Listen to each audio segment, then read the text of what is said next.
நம்ம ஜெபிக்கலாமா? எல்லாரும் உங்கள ஆராய்ந்து கொண்டுங்களேன். இயேசுவே என்கிட்ட பேசுங்க. கேளுங்க இந்த காலை வேளையில இயேசுவே என்னோட பேசுங்க. உமக்கு பிரியமில்லாத காரியம், நீங்க அங்கீகரிக்காத காரியம் என்கிட்ட நெறைய இருக்குது. எனக்கு சொல்லி தாங்கன்னு நம்ம கேட்கலாமா?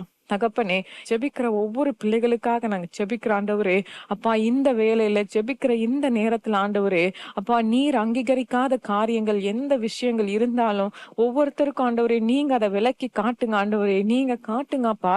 அத ஒப்பு கொடுத்து ஜெபிக்கும் போதப்பா, அதிலிருந்து ஒரு விடுதலை உண்டாகட்டும் ஆண்டவரே. யார் யாரெல்லாம் இயேசுவே என்ன மன்னிங்கன்னு கேட்கிறாங்களோ, இயேசுவே அந்த பாவத்த மன்னிங்க ஆண்டவரே. அந்த சின்ன தவறாக இருந்தாலும் சரி, சின்ன சின்ன காரியமா இருந்தாலும் சரி, இயேசுவே அந்த காரியங்கள மன்னிங்கப்பா. நீர் விரும்புகிற பரிசுத்தம், கரைதிரை இல்லாத பிள்ளைகளாப்பா நாங்க உங்கள சந்திக்கணும்ப்பா. அப்படிப்பட்ட ஒரு மாற்றத்தை எங்களுக்குள்ள கொண்டு வாங்க. அனுதினமும் எங்களுக்கு ரட்சிக்கப்பட்ட அனுபவம் எங்களுக்கு உண்டாகட்டும் அப்பா. இந்த நேரத்துல ஆண்டவரே எங்கள போல இருக்கிற எங்க சுற்றி இருக்கிற ஒவ்வொரு பிள்ளைகளுக்காக, ஒவ்வொரு ஜனங்களுக்காக நாங்க ஜெபிக்கிறோம்ப்பா. எங்க தேசத்துல இருக்கிற பிள்ளைகள், எங்களுடைய ஆலயத்துக்கு வருகிற பிள்ளைகள், எங்க தெருக்கள், எங்க டிஸ்ட்ரிக்ட்ல இருக்கிற ஒவ்வொரு பிள்ளைகளையும் நாங்க ஒப்பு கொடுத்து நாங்க ஜெபிக்கிறோமப்பா. இந்த பரிசுத்தம், இந்த இயேசு ஒவ்வொருத்தருக்கும் போய் சேரணும்ப்பா.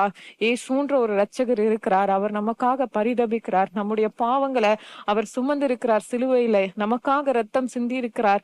அப்படின்ற எல்லா காரியமும் அந்த பிள்ளைகளுக்கு போய் சேரணும். அவங்களும் ரட்சிக்கப்படணும். அவங்களும் பரிசுத்தமாக்கப்படணும். உம்முடைய வருகையில அவங்களும் ஆண்டவரே உம்மை சந்திக்கணும் அப்பா.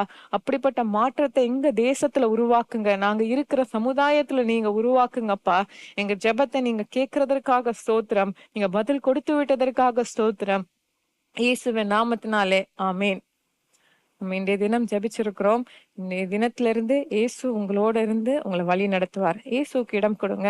எதுனாலும் என்ன பிரச்சனைனாலும் அவர்கிட்ட காரியங்களை தெரியப்படுத்துங்க. மனுஷங்களை தேடி போறதுக்கு முன்னாடி இயேசுக்கு தெரியப்படுத்துங்க. இயேசு உங்களுக்கு ஆலோசனை கர்த்தரா இருந்து உங்களை வழி நடத்துவார். ஆமென்.